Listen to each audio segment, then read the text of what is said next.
Right. Welcome everyone to Free Your Mind with Dr. Sheena Mason. You already know I'm here. It's been too long, but I'm here for a live conversation on this idea of racelessness with my guest, Starlette Thomas, who is known as the Raceless Gospel on Twitter. That's how we connected. And I said, listen, we need to talk.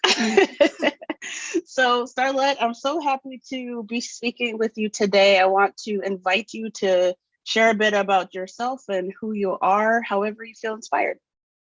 My introvert self would just keep it very brief. So I'm an author, I'm an activist.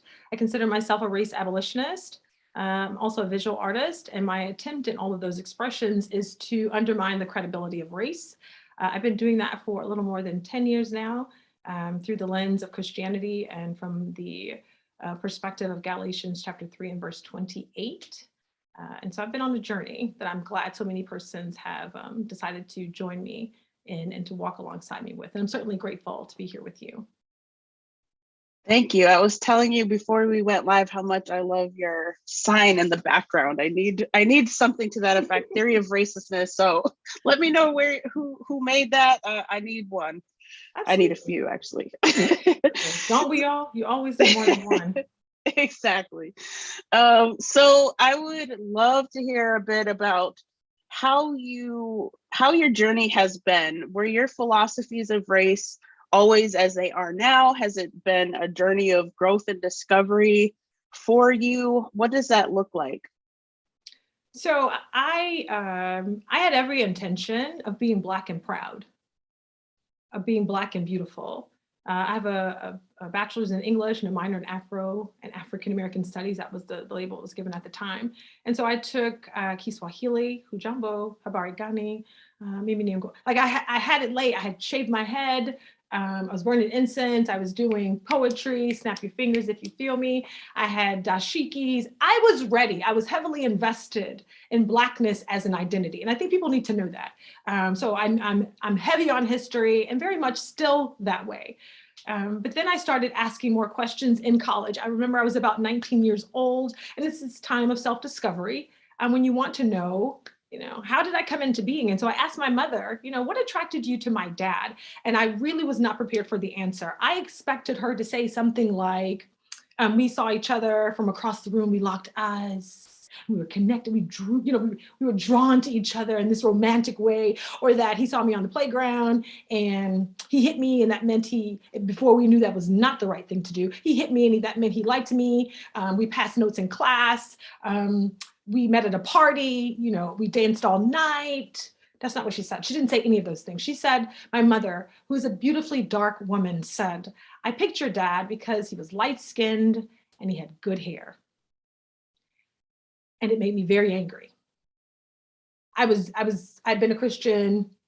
I've confessed to Christ as is the tradition there. And so I did that when I was like 12. And so I was 19. And so I just couldn't meld the two, that I was supposed to be this authentic and vibrant, fully alive human being created by God. And yet race had this capacity to determine who I would be, that my mother didn't ask questions about his viability as a parent, his ability to be a provider, his character, his upbringing. She didn't know anything about his parents. She didn't know his last name at the time. But what attracted her to him was the aesthetic, this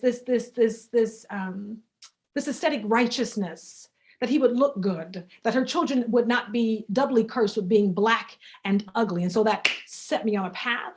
And then it took me a while. It took me a few more years. I continued to journal, and then I started to write about race and just to unpack it, what it meant.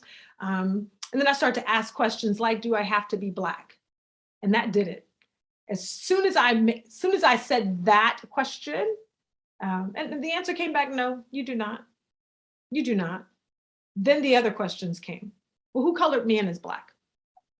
And while we're at it, who colored God in as white and Black and brown and yellow?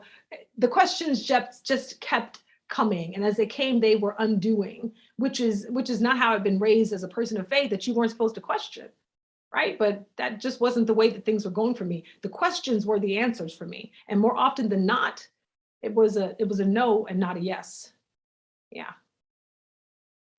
Wow, that's beautiful. Thank you so much for enlightening all of us on what your journey has looked like. And that's really, really deep, because there is this common, idea that that there is such a thing as good hair, for example, and that people pick their partners based off of what their children might maybe kind of, cross your fingers, could look like, and how pernicious that is in a lot of ways.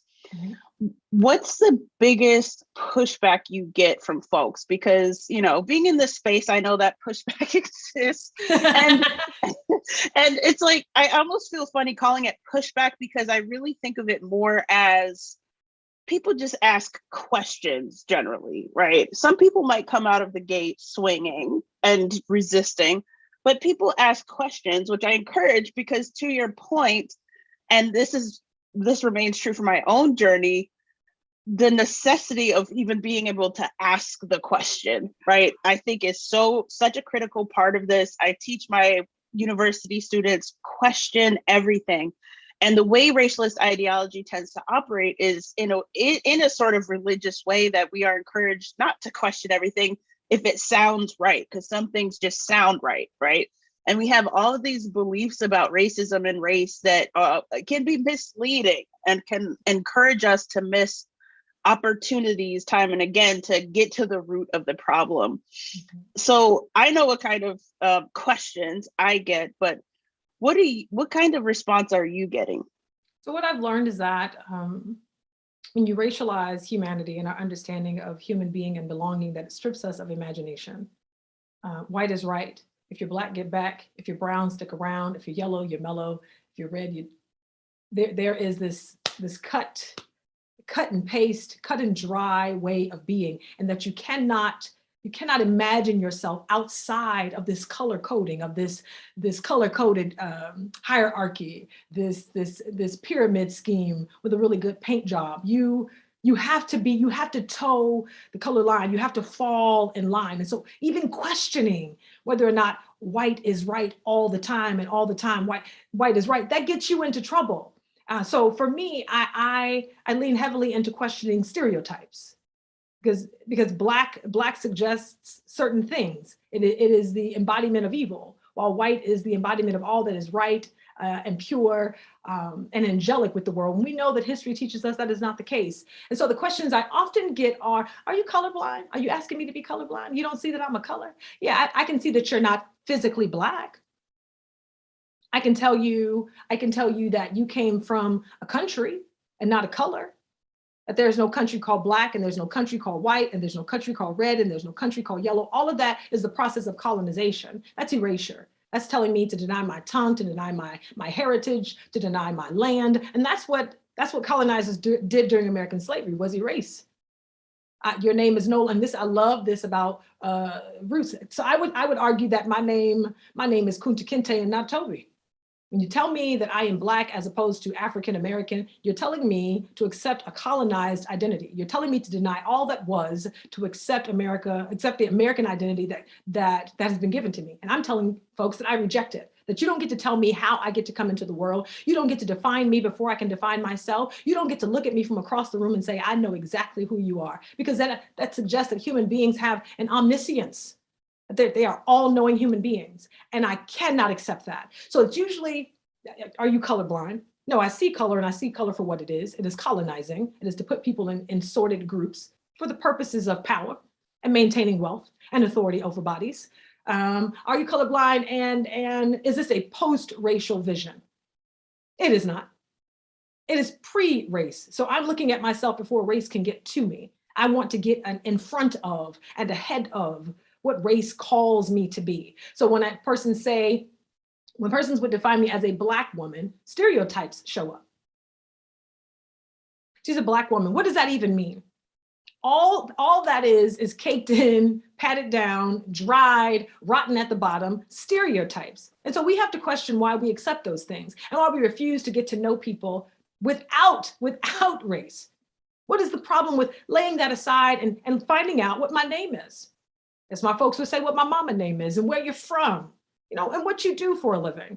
As soon as persons say race, they assume that they know everything about you. And that is problematic for me. It's also a lie. talk to me a bit about these stereotypes, like, because this kind of goes back to your first response. There is this idea of being Black and proud, right? Of being blackety, blackety, blackety, black, right? Unquestionably, unabashedly Black. There is this level of pride that has been inserted into what people believe is race or believe is racial. And that, of course, lends to the hesitancy to let go of this idea of race and this idea of Black as identity, as race. And anything that comes in kinds of questions or endangers that viewpoint or that way of viewing oneself and other people is perceived as the threat and as white supremacy and as trying to appease white people, and ironically centering all things white, when it's like, at the core of what race is and at the core of what Blackness was initially constructed and fashioned to do was to colonize, was to divide and conquer, was to degrade and devalue and diminish and subjugate. But when you tell people that, oftentimes they just point to all the positive stuff they see attached to that. So how do you think about that sort of entanglement? That's such a good way to phrase that. We have done what our ancestors have done, which is to make the best of what they give us, from chitterlings to colored, to Negro, to Black, but we didn't choose those names. And so we tried to make it good in order to survive. I see it as a coping mechanism. And so I don't bash people for that, but it also prevents us from accepting the fact that we don't know where we come from, that was taken away from us. And that's hard and difficult work. That takes time, that takes admissions on both parts about what has happened. And so I think for persons who still do, at least when I have conversations with my elders, it's a coping mechanism. It is what we know. I was born Black and I'm gonna die Black. All I gotta do is stay Black and die. It is soothing. It is what is familiar. It is the painful familiar. Yes, it hurts, but it's familiar. It is what I know. It is all that I've known. And to ask me to give that up, it uproots them from a history that has been supported by white supremacy. But without those subjugating identities, that is beige for mixed race, Black, brown, red, and yellow, there is no white supremacy. They're all colored people, and they're colored for a reason. It is not for us to feel like we can identify or that we can belong. That is good. That's good marketing. That's good white supremacist marketing. For us to not know that we come from West Africa and that we don't know our tribal tongue and we don't know where our people are from. That does more to harm us as people. But I do understand. I wouldn't talk negatively about it. It's just that perhaps they do not have the time or the mental space, or that life has not afforded them the opportunity to imagine themselves outside of this oppressive space, and that they're just trying to survive. And for me, I've been reading very recently for this thesis, Lord, that won't leave me alone, been reading these slave narratives, the narratives of persons who were enslaved, and they didn't have the opportunity to imagine. They were too busy, and rightly as they should have been, trying to survive. And so I see that taking on that identity as surviving, when you don't have the capacity, you don't have the time, you don't have the resources, you don't have the luxury to imagine yourself as someone other than how other persons perceive you. Because it is an invitation. I find that for me, this journey has been an invitation for self-discovery. And I feel like my faith has led me to that. Saint Anselm, he defines theology as faith seeking understanding. And so I'm seeking to understand myself and my faith without race. So if persons don't have the opportunity to do that, I'm hoping that they'll listen to you and to me and listen to us as we do the work for them. And then just to come alongside in the ways that they feel comfortable. And so when persons call themselves Black, I address them as such. I meet them exactly where they are. And hopefully over time, and maybe not, they will come to understand why I identify as an African-American woman, no hyphen, that I root myself in dirt and soil and earth, and that I don't choose to color code myself or other people, because I want to live in the reality that I create and not that someone concocted hundreds of years ago. I don't want to live in the minds of European Enlightenment thinkers. I do not. I want to live in my own mind. I want to be a free thinker, as you've already so eloquently spoken about. So that's where I land on that. I try to treat it with grace and compassion and with understanding, and I see it as a survival technique. That's exactly right. I tend to view it, along the same lines, and having once thought very differently. You know, my journey has also been a long one. When I got to the earliest articulations of my theory, I remember speaking with my mentor at Howard University, crying in her office, talking about, at that point, I was just saying it like, oh, the literature is showing me that we have to undo our belief in race to undo racism.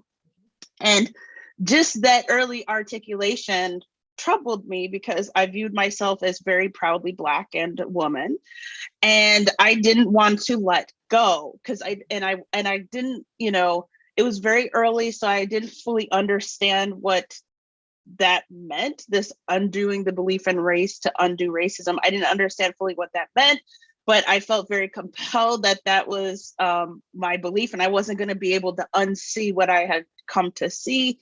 And I remember my mentor, she was like, Sheena, you don't have to be the martyr. You don't have to right this minute decide to stop calling yourself a Black woman and all of the things. She's like, but you do have to keep researching, publish, share your ideas, you know, but even during your lifetime, you don't have to be the one to just today decide to not identify as that.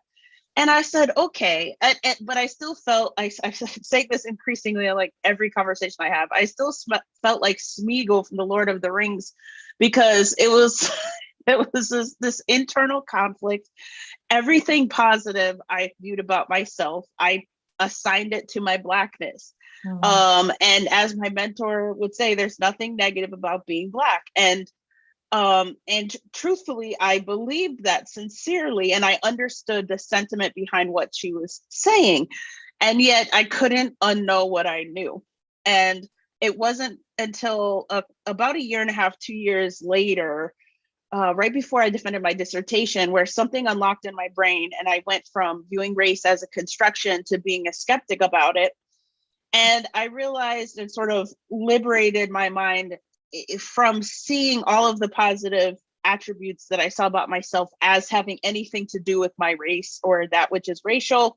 And that in letting go of identifying myself in that way, I was only letting go of the violence of racism. That's it. And as a result of that, I would have a proliferated understanding of culture and ethnicity and nationality and class and all of the things, because I unlocked the sort of Black and white or binary way of thinking of myself and other people. And from there, it's been a sort of fast and furious journey you know, I cannot return to thinking and seeing it the other way. But when people engage with me in my work, they sometimes dismiss what I say. They call me beige. There's this one guy with a lot of followers on Twitter who I recently had to block because I was just over it. But he would retweet some of my stuff, like my book release or something. So he's advertising for me, but just very disrespectful, like, oh, beige Twitter is at it again, you know. Oh, she's self-hating. She hates Black people. There's nothing negative about being Black. And I'm like, I understand the sentiment and I understand what is being communicated there. However, we're falling into the trap of upholding unintentionally racism and the machinery that's required to perpetuate racism. And the more people can see that for themselves, that's the crucial part, right? The more people can see that for themselves, the more people can liberate themselves from the box that race ideology creates for every single one of us, because there's nothing actually positive about being racialized in any society across any time period. Even though people make something positive of it, like you said, there's a difference. Like it's survival, you know, we've done what we can and what we had to do to survive and thrive. And to a certain extent, I don't feel that people who are racialized as Black are to blame, right, for digging into and elevating this idea of Blackness and race, because the history, it makes sense. That's what we're taught to racialize ourselves as Black, right? And yet, I think everyone is responsible for participating in deracialization. To that end, do you view racelessness as whiteness? This is a rhetorical question for me, but just like you get the colorblind question, there is a tendency to conflate whiteness with racelessness. So how do you think about that, and how do you help people see the difference? That's a powerful question, because we say white people and people of color, as if white is not a color. I think it's very telling. I don't call people white either. Let's be clear. I don't color code anybody. You're not white. Like, you're not physically colored white. And I'm not about to give you the benefit of any doubt. That's foolishness. When I call you white, I'm saying that you are privileged above me because of how you appear in society. I'm not participating in this epidermis, the skin contest, this beauty contest of epidermis. I am not getting ready to do that. You know how delusional I have to be to suggest that whoever you are, because you have a certain shade or pigmentation, that you are better than other people? No, I'm not about to contribute to that. Not at this juncture of my life. And maybe it's because of the age and stage that I'm in, but I'm looking at persons and you're not physically colored white. So when I'm saying that you're white, what am I really saying? I'm saying that society has privileged you and that I'm supposed to honor you or give deference to you or consider myself beneath you because you've been socially colored white, because you're not physically colored white. And I think for me, when I come across, it's like, Bill Lamar says, he's the pastor at Metropolitan AME Church. He says, new words, new worlds. And you spoke about when you have seen something or read something or said something, you can't unsay it, you can't unsee it, and you can't undo it. Reading words like the autobiography of the X-colored man. Don't even read the book, but just that the word, that's by James Weldon Johnson, but just that the words exist. The autobiography of the X-colored man. There is the possibility that I could not be, I don't have to be colored. When you speak words like that, you speak possibilities into existence. And so for me, it's about coming up with new words, because this 4-letter word is not working for me. It has cursed all human beings, that and minority and majority. Minoritizing and majoritizing human beings infuriates me. First of all, it was intentional. We need only to look at immigration law in the United States. The reason why the numbers work the way they do is because certain people in power pass laws to keep certain people out so that we can keep certain people in the majority and certain people in the minority. And that has happened over time. Stop saying that. I'm not a minority. I'm not inferior in importance, size, or degree. And you're not in the majority. We are all human beings.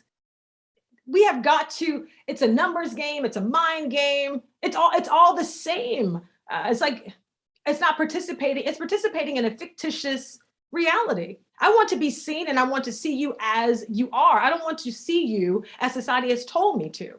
And I think in order for us to do that, we have to call a thing a thing. And so saying that racelessness is whiteness suggests that's a whole nother conversation.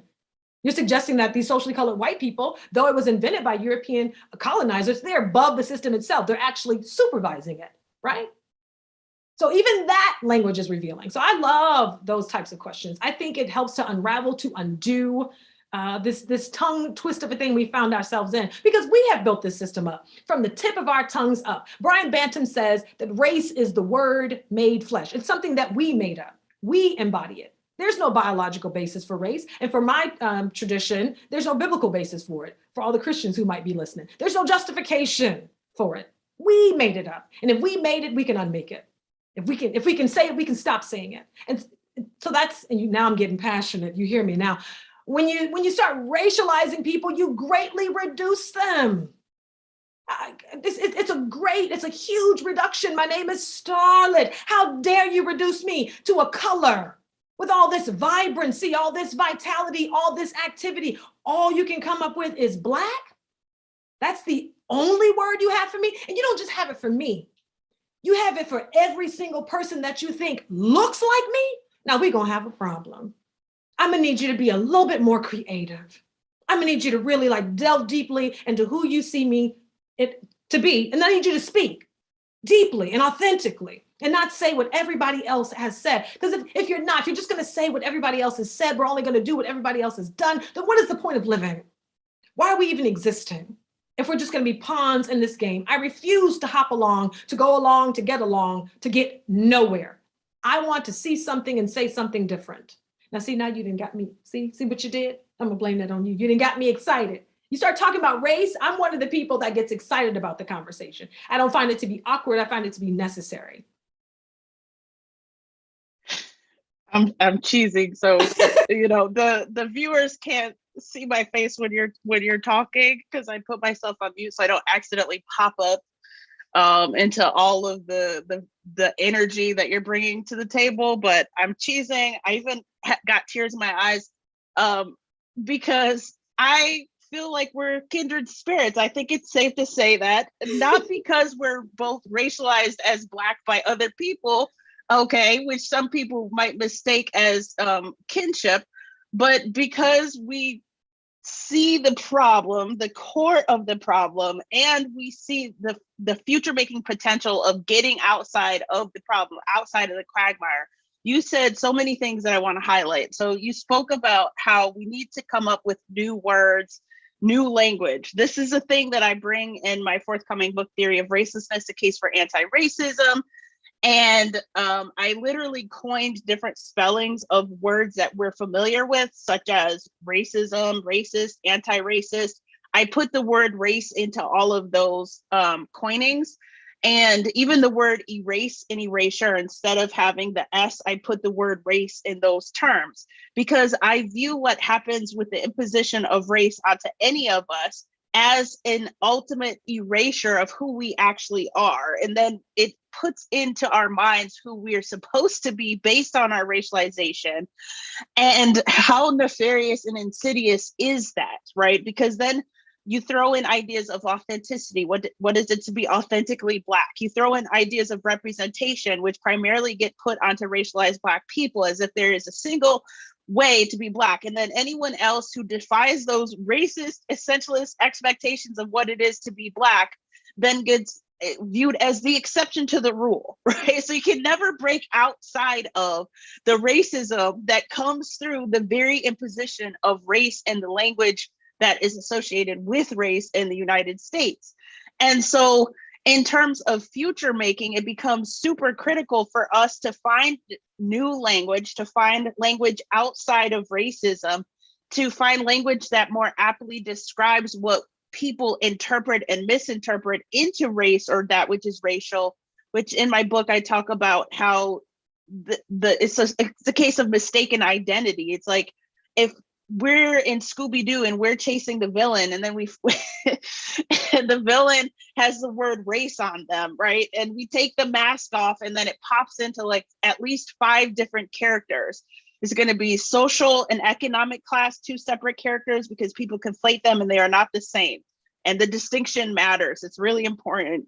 Then ethnicity, then culture, and then racism itself. And it's the fact that racism itself continues to masquerade and be interpreted as race or racial that is what is pernicious, and what I hear you and what I myself am advocating for the removal and the undoing of.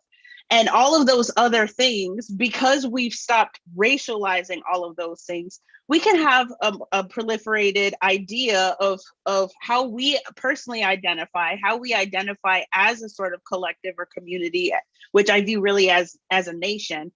And we can disagree about how we identify, or we can have different ways of how we identify, but the imposition of race almost precludes us from even having those kinds of generative conversations. And one example of this, you mentioned a couple of times, you identify as African American, no hyphen. That's beautiful. And as I've been going on my journey, there was a time where I felt like that's how I identified, even though I recognize that people still interpret African American into Black. They still interpret that into race. And so I've kept pushing my thinking, and I've become increasingly inspired to see American as aptly describing and defining who I am. And I've stopped looking for this sort of single point of origin as it pertains to what I view as my identity, because, you know, I've come to learn that based on human migration, if I go a certain number of centuries back, my people can originate from a certain place. But if I go back even just 50 more years or another century, then they probably originated from somewhere else because of human migration. And so, you know, I can choose to go back in a fixed point in time, or I could, you know, consider the fact that humanity was birthed from Africa, consider myself African American in that way. But I also think that because race operates in the ways that it has, American has been codified to lock out and preclude people who aren't racialized as white. And while historically that has been correct, right? Like it's particularly racialized white men, you know, before women had the vote, before, you know, emancipation, before racialized Black people got the vote, all of those steps in history, it was, I guess, more accurate to view American as looking and embodying a certain racialization, a certain type of racialization. But I see part of the future making as necessitating our deracialization, a deracialized understanding of what it is even to be American, what American is as an ethnicity, the reality of cultural formation, which is it's never fixed, it's always fluid, it's always in the making. There is no hierarchy, although we perceive a hierarchy even within how culture gets defined, that it's not hegemonic, it's not monolithic. Like American can describe all of us. And so my philosophy about ethnicity and culture and nationality, those things have shifted and grown and expanded exponentially compared to what I used to think when I was about that life of racializing myself and other people. And at the same time, I can recognize that African American, for many people, a lot of my students included, that is sufficient and that feels full and that feels rich, and they have a sort of richer understanding of what that is once they're outside of the Black and white identity. And it doesn't carry with it necessarily the problems that race does, right? That racialization does. It carries some of the weight just because people will still translate that into Black, but I think we can get to the other side of that and have that not be the case. We just have to free ourselves. We have to free ourselves from the language and from the ideology that goes along with it. And then the last point I wanted to emphasize, that you were talking about this minority majority. So in Barbara and Karen Field's book, Racecraft, The Soul of Inequality in American Life, they talk about that exact thing.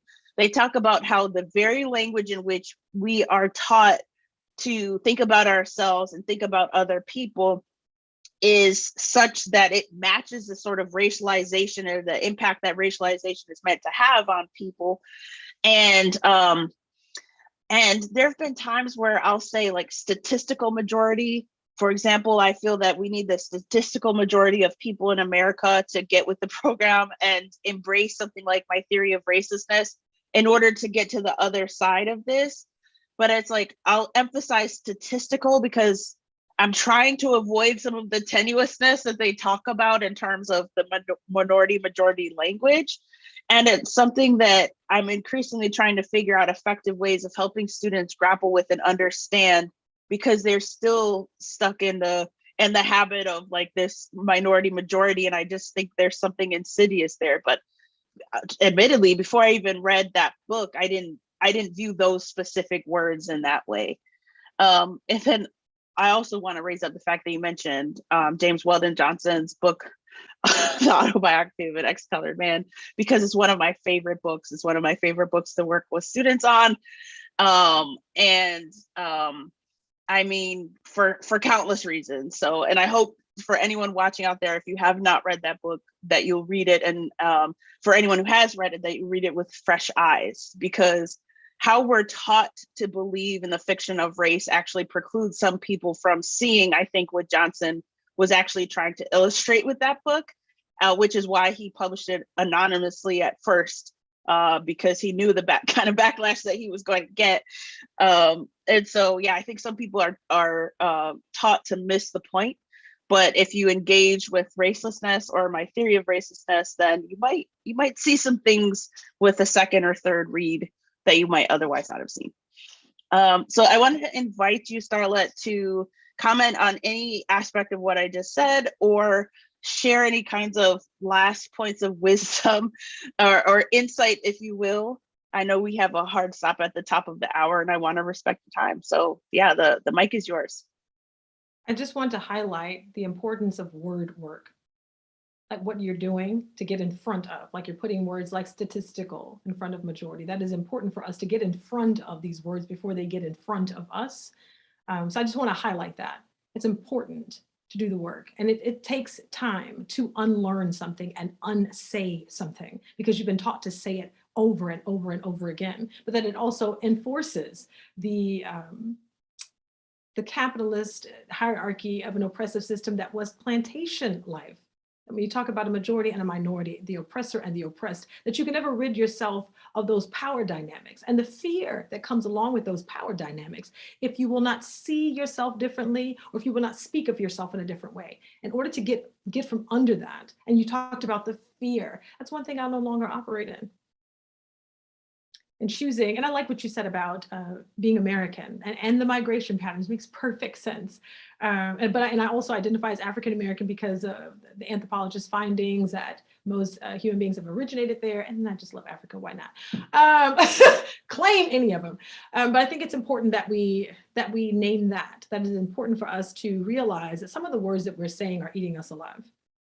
And sometimes we're saying things that they're actually tying our tongues up. That the ways in which we speak about ourselves can sometimes tie us up, can entangle us in ways, can ensnare us in ways that no other words could. And we don't even know it because it's how everybody talks. That's how it was introduced to us. That's how it was introduced. That's what I've always known.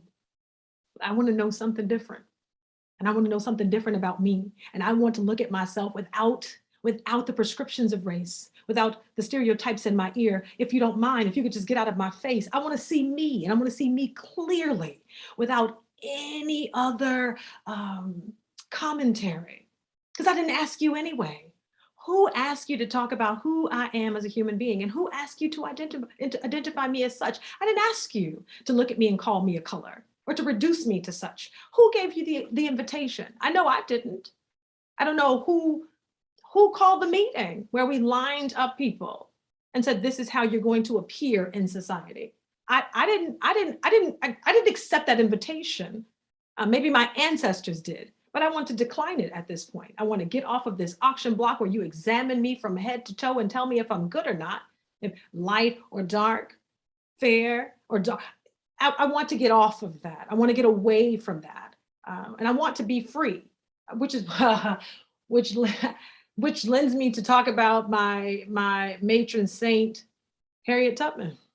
Now that woman, she is me and I am she, who could see something that nobody else saw and said, I'm just gonna keep running, who had these visions. She got knocked in her head, but had these visions of a place she'd never seen. And then she also had to live with the fact that everybody didn't want to go, which is why she had to carry a weapon. Everybody is not going to be able to go. And I'm okay with that because I will be free, but I'm not going to take this freedom and run with it and then not come back and say, hey, let me tell you what I've learned. Let me tell you what I've learned. Let me tell you what they're doing to us by using skin. They're oppressing us. And if you want to get free, come on with me and Dr. Sheena. Let's go. Let's pack this thing up because we're ready to roll. But if you feel like you want to fall back, just know I got something for you. I'm packing. You're not gonna tell on me. You're not gonna. People who know her story know exactly where I'm going. You're not gonna tell on me. You're not gonna cause me misery or death. It is important. I think persons need to know that there are persons who have had these visions of freedom, of post-racialness, of post-racialness, of racelessness. This has been happening a long time. With James Weldon Johnson, with Nella Painter in passing, people have noticed that this is a fallacy. They've tried to draw the curtain back and we've closed it back and say, no, we want to perform. Please let the show go on. We got people still buying tickets. It's a sold out show. We don't have another show. Yes, we do. Yes, we do. And we have people that are ready to perform it, that are tired of acting out stereotypes. I'm tired of it. I have no interest in performing in. I have no interest in your hand-me-down grudges. I have no interest in the traditions of hatred. I just don't have an interest for it. I don't have an appetite for stereotypes and prejudices. I want to taste something different. I want to experience life for myself without somebody handing it to me and saying, this is the way that we have been. This is the way that you will be. There's something colonizing about that. There's something oppressive about that, that I have to stay in this box, that I can't press up against any of the angles, and I can't break through to the ceiling, that I have to stay down low. And be what you have been, because that's what somebody told you, that I have to take these hand-me-down 10 sizes too small ways of being. Let's be clear, my mother shouldn't have named me that. That it just doesn't fit. It's too tight. I need more wiggle room to flow and to sway in the world. I need to be able to go and to come and go as I please without having to live as if there's a colored sign above me.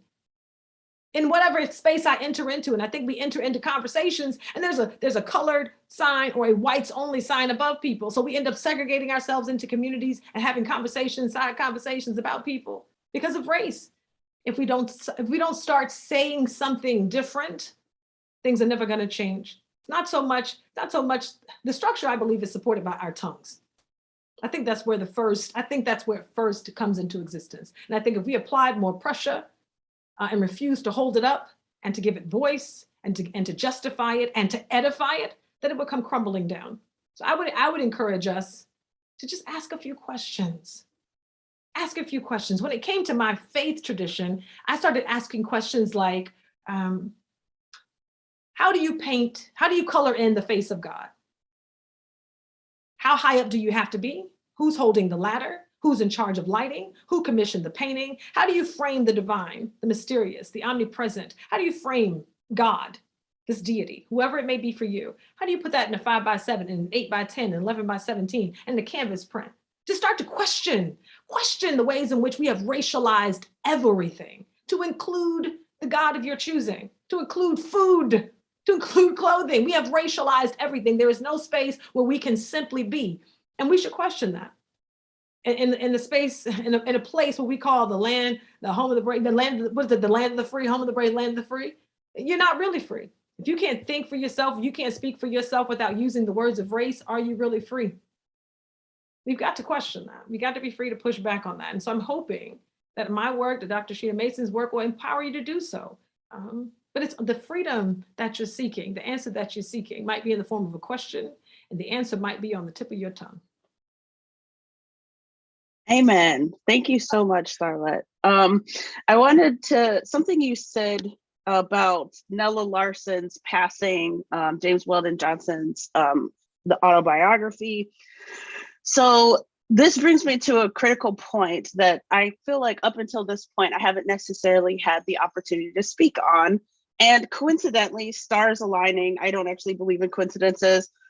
In the chat box, Jordan Thornburg wrote, I like Sheena personally, and of course agree with much of what she says, but she didn't invent this idea of racelessness. This is the biblical view which existed literally thousands of years before. So this is an aspect of my work that I think too many people miss because they already jive with concepts and ideas of racelessness. I didn't invent the idea of racelessness, I invented the theory of racelessness, and there's a difference. The theory of racelessness is a methodological and pedagogical framework for analyzing race and racism. It has core tenets, it has something called a race translator, and my forthcoming book exposes the eliminativist and skeptical positions about race that have existed in American society, specifically by African Americans, in a way that has not been done in a single book. And really most of the readings that I offer and the philosophies that I offer are texts that went in the dustbins of forgotten memory because of their different way of viewing this that went against the mainstream narrative. So I'm bringing all of that information and synthesizing it for you through my work, and particularly in my books. And in addition to that, I'm saying, based off of my interpretation of different texts that are canonized, texts that are uncanonized, all of the things, and my understanding of the genealogy of race, which I studied very deeply and talk about it to a large extent in my book. This is my theory of racelessness. And then I show you and bring you along that journey, and I show you how to apply the theory. And I think too many people miss that because they hear racelessness and it just jives with them, even if they mistake it for colorblindness. And they miss the intellectual work that I actually continue to do, and the contribution that I'm making to the discourse and to society at large. And so the people who don't miss the entire point, naturally they give me my dues and they give me my flowers as I'm still here, which I'm very grateful for. But for anyone who's potentially missing the fact that the theory of racelessness is called that, not because I think I invented racelessness. No, I invented the theory of racelessness, and there's a difference. So, Starlette, I see you, Speak on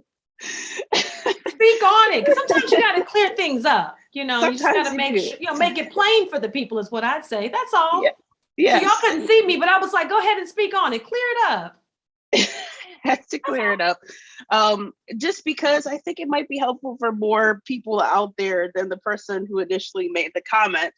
And if I'm not nothing else, I'm consistent. I believe in educating people. And this is a point of education for me, to make clear that I'm not a narcissist. I didn't invent racelessness, and I never pretended to. I invented the theory, and that's that. Starlette, thank you so much for having this conversation with me. Truly, it's been my pleasure. I hope this is the first of many. I see so many ways that we can collaborate and work together.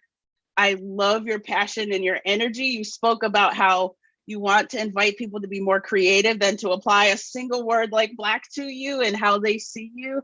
And I have so many words that I could apply to how I see you just based on this single interaction, all of them energetic and jubilant and positive and all of the things. So I really can't thank you enough. And I look forward to talking more. Thank you so much for the opportunity. It's just good to connect with someone who's not afraid to have the conversation. I know race is often a tender and taboo topic. And so I'm just glad to have a conversation partner. That's probably part of the excitement, that you can have a conversation that's not one that's fear-mongering or brought up because of some racialized incident. But we can just have the conversation about how we want to authentically be seen and authentically belong. So I'm just grateful for the opportunity. And no, we'll see each other again. I love it. Thank you so much. And thanks to everyone who was able to join us for the live session. To everyone catching this on the flip side, love and light, be well.